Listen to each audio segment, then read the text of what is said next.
Hello, my fellow Americans,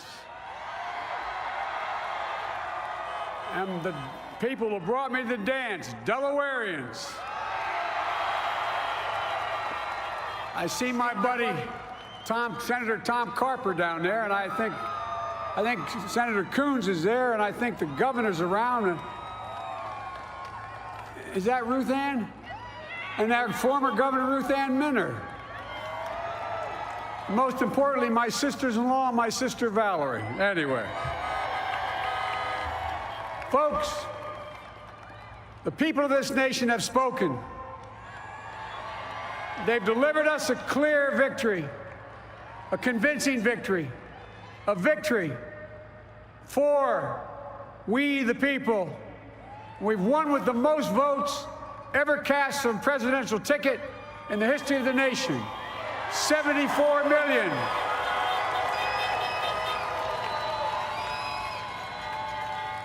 What I must admit has surprised me. Tonight, we're seeing all over this nation, all cities and all parts of the country, indeed across the world, an outpouring of joy, of hope, renewed faith in tomorrow, bring a better day. And I'm humbled by the trust and confidence you've placed in me. I pledge to be a president who seeks not to divide, but unify, who doesn't see red states and blue states, only sees the United States, and work with all my heart, with the confidence of the whole people, to win the confidence of all of you. And for that is what America, I believe, is about. It's about people, and that's what our administration will be all about. I sought this office to restore the soul of America, to rebuild the backbone of this nation, the middle class, and to make America respected around the world again, and to unite us here at home. It's the honor of my lifetime that so many millions of Americans have voted for that vision. And now, the work of making that vision is real. It's a task, the task of our time. Folks, as I said many times before, I'm Jill's husband. And I would not be here without her love and tireless support of Jill, and my son, Hunter, and Ashley, my daughter, and all our grandchildren, and their spouses, and all our family. They're my heart. Jill's a mom, a military mom, an educator. And she has dedicated her life to education. But teaching isn't just what she does, it's who she is. For American educators, this is a great day for y'all. You're going to have one of your own in the White House. And Jill's going to make a great First Lady. I'm so proud of her.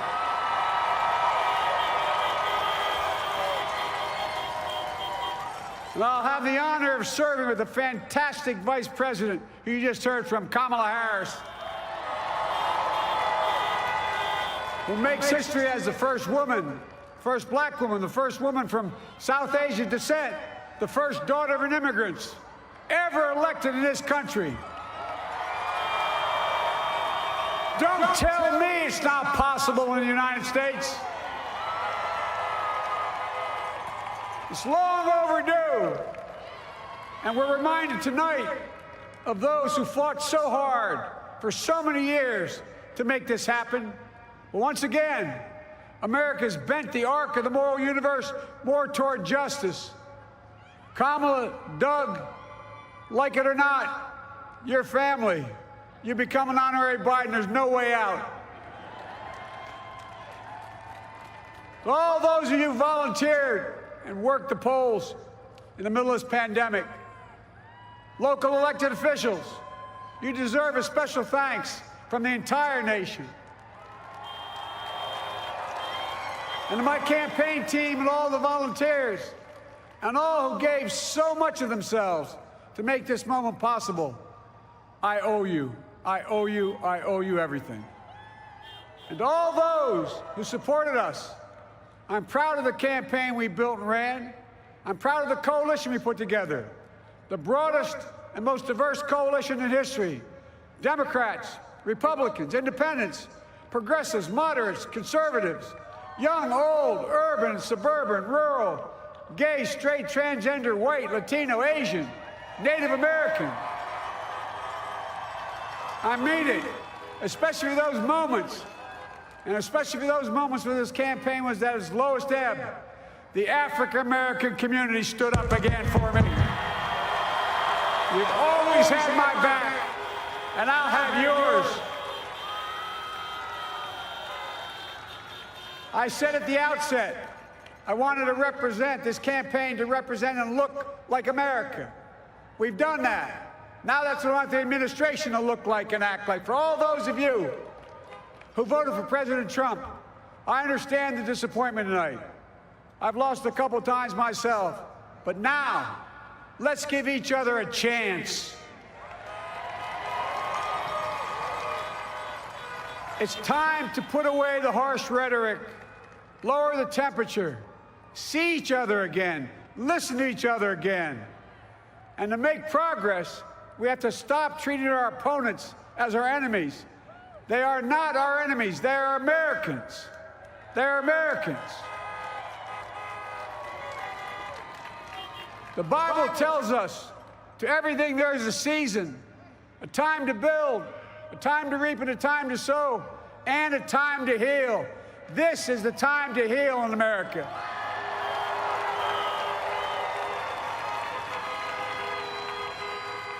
Now this campaign is over. What is the will of the people? What is our mandate? I believe it's this. Americans have called upon us to marshal the forces of decency, the forces of fairness, to marshal the forces of science and the forces of hope in the great battles of our time. The battle to control the virus, the battle to build prosperity, the battle to secure your family's health care, the battle to achieve racial justice and root out systemic racism in this country, and the battle to save our planet by getting climate under control, the battle to restore decency, defend democracy, and give everybody in this country a fair shot. That's all they're asking for, a fair shot. Folks, our work begins with getting COVID under control. We cannot repair the economy, restore our vitality, or relish life's most precious moments, hugging our grandchildren, our children, our birthdays, weddings, graduations, all the moments that matter most to us until we get it under control. On Monday, I will name a group of leading scientists and experts as transition advisors to help take the Biden-Harris COVID plan and convert it into an action blueprint that will start on January the 20th, 2021. That plan will be built on bedrock science. It will be constructed out of compassion, empathy, and concern. I will spare no effort, none, or any commitment to turn around this pandemic. Folks, I'm a proud Democrat, but I will govern as an American president. I'll work as hard for those who didn't vote for me as those who did. Let this grim era of demonization in America begin to end here and now.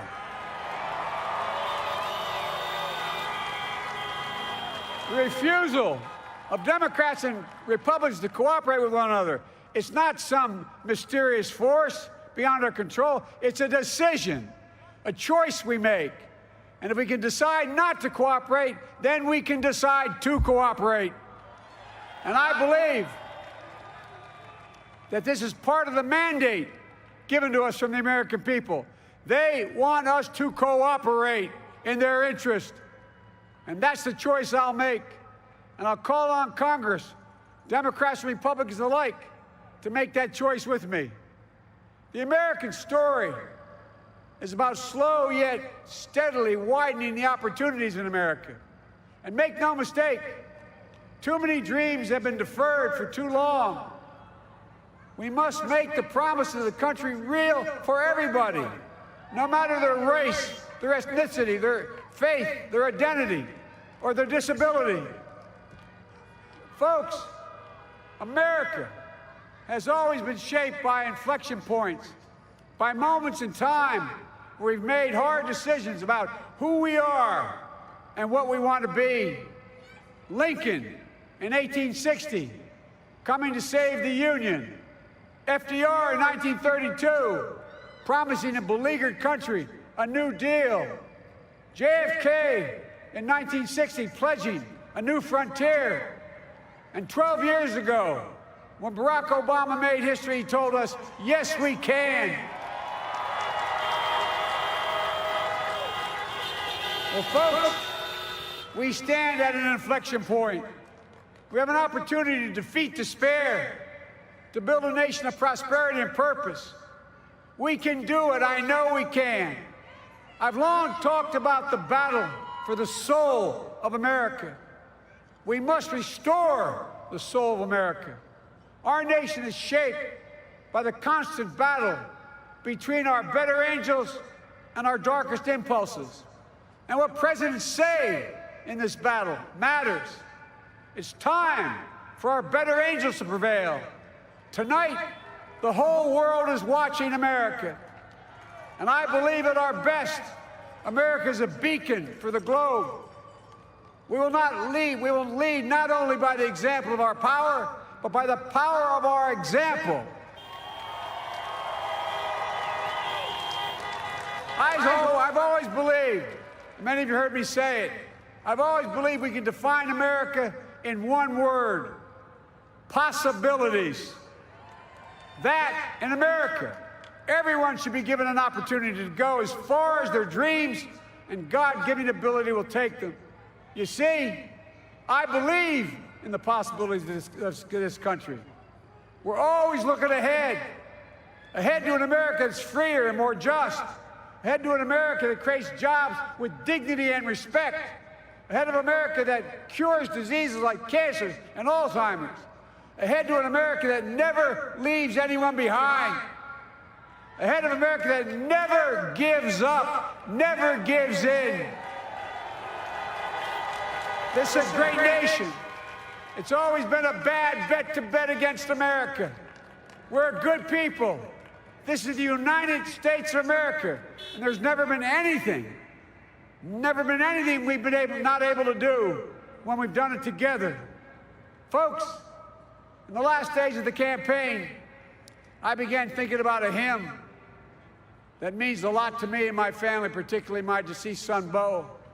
It captures the faith that sustains me and which I believe sustains America.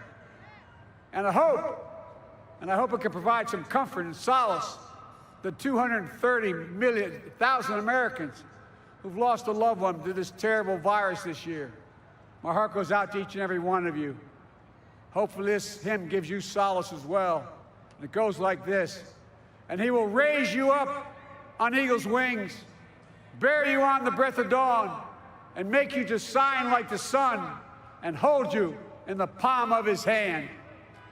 And now together, on eagle's wings, we embark on the work that God and history have called upon us to do, with full hearts and steady hands, with faith in America and in each other, with love of country, a thirst for justice. Let us be the nation that we know we can be, a nation united, a nation strengthened, a nation healed. The United States of America, ladies and gentlemen, there's never been anything we've tried we've not been able to do. So remember, as our grandpapa used to say when I walked out of his home when I was a kid up in Scranton, he said, "Joey, keep the faith." And our grandmother, when she was alive, she yelled, "No, Joey, spread it. Spread the faith. God love you all. May God bless America, and may God protect our troops." Thank you, thank you, thank you.